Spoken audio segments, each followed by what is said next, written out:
Just jumping in here quickly to let you guys know that I have recently created a Facebook group for listeners of the Live, Train, Perform podcast. So this private forum is the place to connect with other podcast listeners and guests, as well as to interact with myself and other coaches who have provided content for the Coach's Corner episodes. So in this forum, you can ask questions, which I can then answer in the group, or I can use them for episodes for my Q&A sessions, post relevant articles, you can share memes. The goal is to create a network of like-minded people so that everyone can interact with each other. You guys, the listeners, the audience members, can interact with a network of professionals in the fitness industry that have provided good quality content for the podcast. To gain access to this private group, all you need to do is leave me a rating and review. What this does is allows me to bump up the ratings, draw bigger names, bigger guests to the podcast for your listening pleasure. Once you've left a rating and review, take a screenshot of that, send that through to my Instagram at coach_Kobes, Kobes. Once you've done that, go onto Facebook, type in Live, Train, Perform. That group will come up, request access, answer the 3 questions, and I will grant you access. Thanks, guys. Much appreciated. Yo, what is up, guys? Welcome to this week's episode of the Live, Train, Perform podcast. I'm your host, Sean Kober. During last week's episode, I spoke to Scotty Robinson, who is the brain guy on Instagram. He's got a massive following for a good reason. He's able to break down very complex topics into easily digestible snippets so that you can understand how the brain works. Something that we spoke about last week was my NLP course, Neuro-Linguistic Programming. This is basically how you talk to yourself, the words that you use that create certain states within your mentality. So what I thought I'd do today is share one of the modules that I did as part of my NLP Master Practitioner Course. So this is going to give you some practical tools and exercises that you can do throughout this session that you can then think about and apply to your life. So we're going to go through my NLP Master Practitioner Course. This is Module 5, which is Criteria for Psychological Safety. All right, let's get started. So before you consciously comprehend anything you see, hear, or feel, your brain has already screened it for safety. This safety check is not something you have a choice about. If something threatens your safety, you have no choice but to respond. Information from the outside world enters through your senses and is routed through the amygdala or primitive brain prior to, or at the same time, the new input reaches consciousness. If the primitive brain perceives any threat from the outside world, it mobilizes your hormones and emotions to deal with it. A rush of fear and adrenaline surface instantly. When your safety is threatened, everything else you were paying attention to just became much less important. As long as your safety is intact, you are free to focus on other things.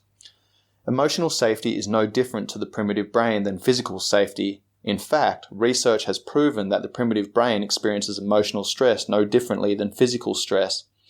When you feel emotionally unsafe, your brain's first priority is to recover from the threat. If you're moving throughout your day feeling emotionally unsafe, you will find it very difficult to accomplish anything other than to figure out ways to reduce the anxiety. Developmental psychologist Abraham Maslow understood this. In his legendary hierarchy of human needs, Maslow was clear. The need for physical and psychological safety is fundamental. It trumps social needs and even self-esteem needs. Imagine, you discover that your spouse or partner might be cheating on you. You hear a nasty and unfounded rumor about you in your favorite social circles. You must be around someone who criticizes you constantly. A boyfriend or girlfriend threatens suicide if you end the relationship. You discover your child is using drugs. You learn that a loved one is terminally ill. You get promoted at work, which requires speaking in public regularly. You have no public speaking skills. Or you find yourself involved in a lengthy lawsuit. None of the above examples involve any physical threat. However, all of them are emotionally intrusive and disruptive. It would be difficult to focus on other aspects of your life while these situations are in play. Now imagine being involved in several such scenarios at the same time, or imagine dealing with a multitude of lesser emotional stresses as a way of life. Among work, kids, romance, social pressures, health issues, deadlines, and endless to-do lists, modern life has become a chronic source of emotional stress for most people. Living in a state of chronic stress is interpreted by the brain as a threat to your safety. Emotional safety is primal. If we do not find a way to feel safe each and every day, we cannot accomplish much beyond reacting to the vague yet constant threats. Most of our life is geared towards reducing anxiety and getting to a place where we feel safe. Worse, often we put ourselves in threatening situations in the name of personal growth. Too many personal growth advocates push people to break far out of their comfort zone. Expand beyond your limits, destroy obstacles, and succeed beyond your wildest expectations. This is a terrible setup that is destined to fail. Suddenly expanding beyond perceived limitations, which are psychological protections, brings with it fear of the unknown that sends the primitive brain into a tailspin. And if it were possible to suddenly destroy your every psychological defense mechanism and wildly expand your boundaries to include all sorts of unfamiliar experiences, you'd experience an incredible rush of panic. A quest for inner peace, as well as personal development, should honor the need for emotional safety. You are wired for personal safety, and your personal development plan needs to be equally wired. If not, you're picking a fight with your primitive brain, which is a fight that you will lose. Alright, so the big question. If you go around trying to live within a comfort zone in order to create safety for yourself, how is it that you can make major changes in your life? How do you break through limitations? How do you expand your comfort zone to conquer and accomplish new things? It's a very good question. The truth is, most people do not change much in a lifetime. Most people often live their lives within fixed personality traits. Studies prove this. What researchers found was that major personality traits were stable throughout life. The largest and longest studies to carefully analyze personality throughout life reveal its core of traits that remain remarkably stable over the years. The new studies have shown that three basic aspects of personality change little throughout life: a person's anxiety level, friendliness, and eagerness for novel experiences. But other traits such as alienation, morale, and feelings of satisfaction can vary greatly as a person goes through life. These more changeable traits largely reflect such things as how a person sees himself and his life at a given point rather than a basic underlying temperament. One of the recently completed studies followed 10,000 people 25 to 74 years old for 9 years. Another involved 300 couples first tested in 1935. The studies are joined by new analysis of more than 24 earlier studies of lifetime personality and a study of twins that looks at the genetic contribution. Personality traits like anxiety level, friendliness, and eagerness for new experiences are core traits that determine which criteria are needed to feel safe. Someone with high anxiety might require a high level of solitude or space or compassion. A person with a high degree of friendliness may require an active social life to create safety. Those with a low tolerance for novel experience may need a ton of predictability in order to feel safe. Given that personality traits don't change much, neither do criteria for safety. Breaking out of your comfort zone may not be a viable concept. If you're going to change your life and achieve more, then you should find a way to do it that fits well within your criteria for safety.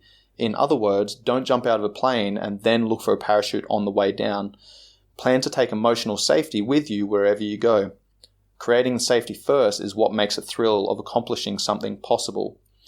If you want to do something extremely challenging with your life, say you want to climb Mount Everest, do you think the people who climb Mount Everest don't consider safety first?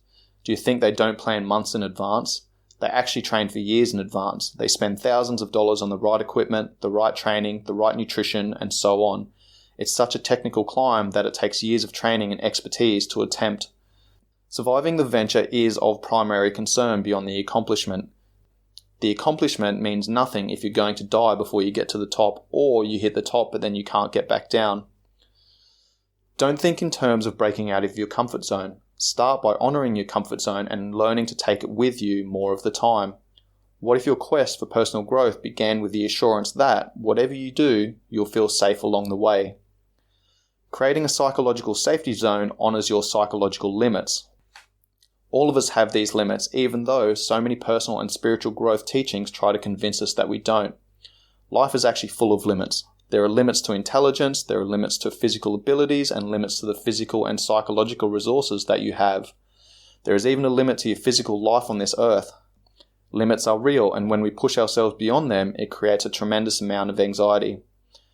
When you create a safety zone in which to safely live, work, and relate, inner peace will come naturally. If you have your own Mount Everest to climb, how are you going to create the safety mechanisms that will allow you to make the climb? If you don't have that safety, then your level of anxiety will be extremely high. Your quality of work will be low. And most of all, because of the anxiety, you won't have any fun doing it. Alright, so how to create a psychological safety zone. A psychological safety zone is defined by criteria.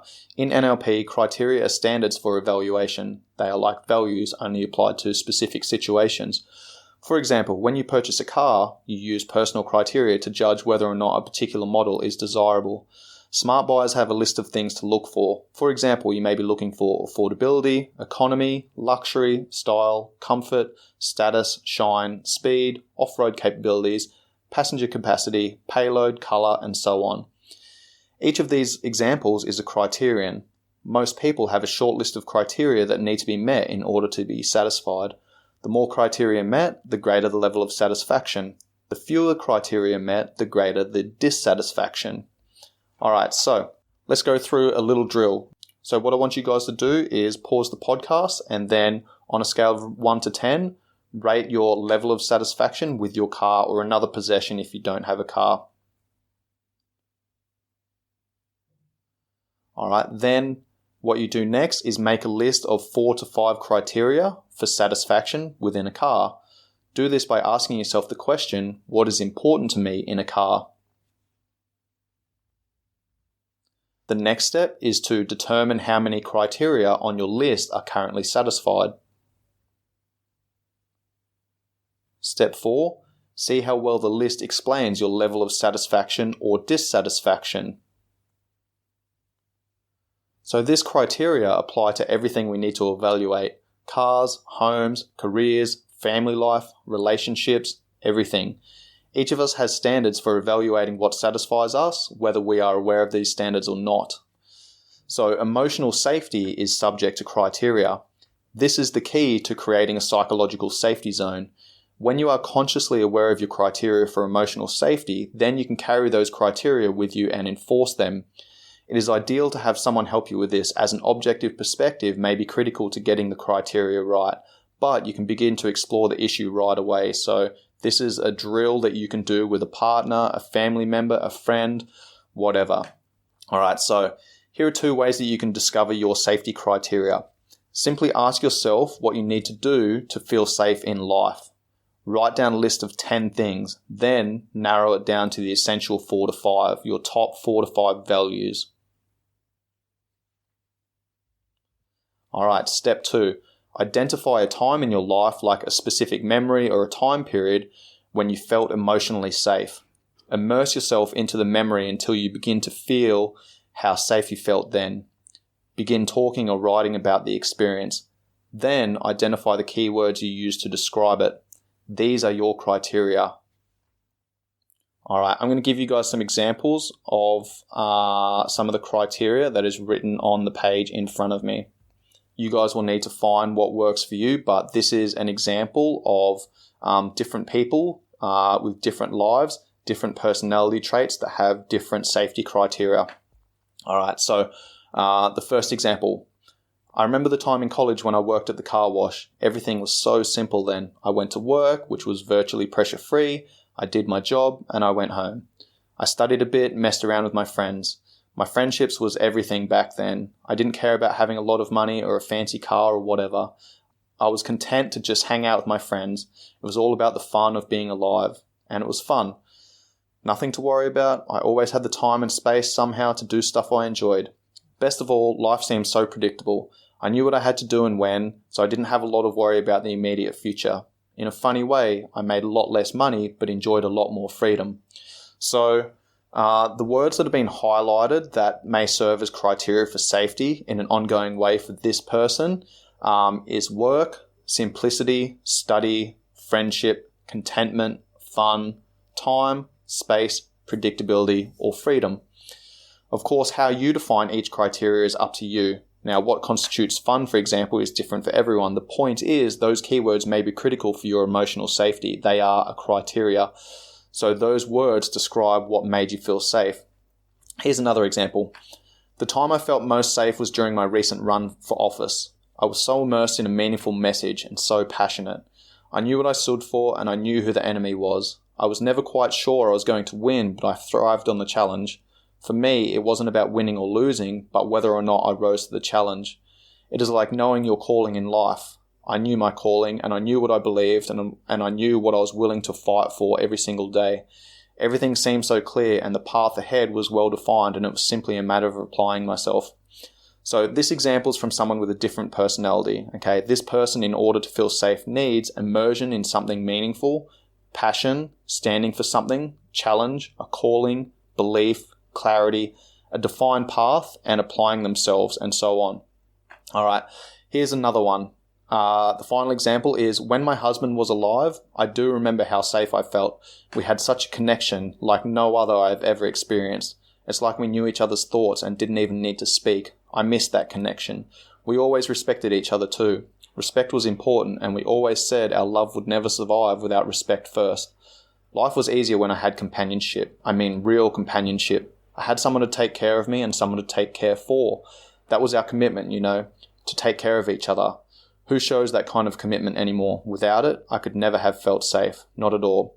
Now, this person, in order to feel safe, needs connection, respect, love, companionship, someone to take care of, and someone to take care of her, as well as commitment. All right, so those are some examples. Now, what you need to do is finalize your list. So when you have a list of several criteria to choose from, start to narrow it down. Which criteria can you easily eliminate and still feel safe? Are there criteria that are nice to have but not necessary for you to feel safe and secure? When you have a list of 4 to 5 criteria that you consider absolutely essential, you're there. Okay, so here's an exercise. With your list of criteria, evaluate several major situations in your life, including work, relationships, hobbies, personal habits, and so forth. Identify where and when you are operating outside of your criteria for safety. Now consider how to bring any problems into alignment with your safety criteria. Okay, this is how you bring fulfillment. This is how you bring contentment. This is how you align what you're doing with your values, which then creates your psychological safety. All right, that's it from me today, guys. Hopefully you enjoyed this exercise and you got something out of this podcast episode. Any 5-star ratings and reviews are much appreciated. Much love, guys. Peace.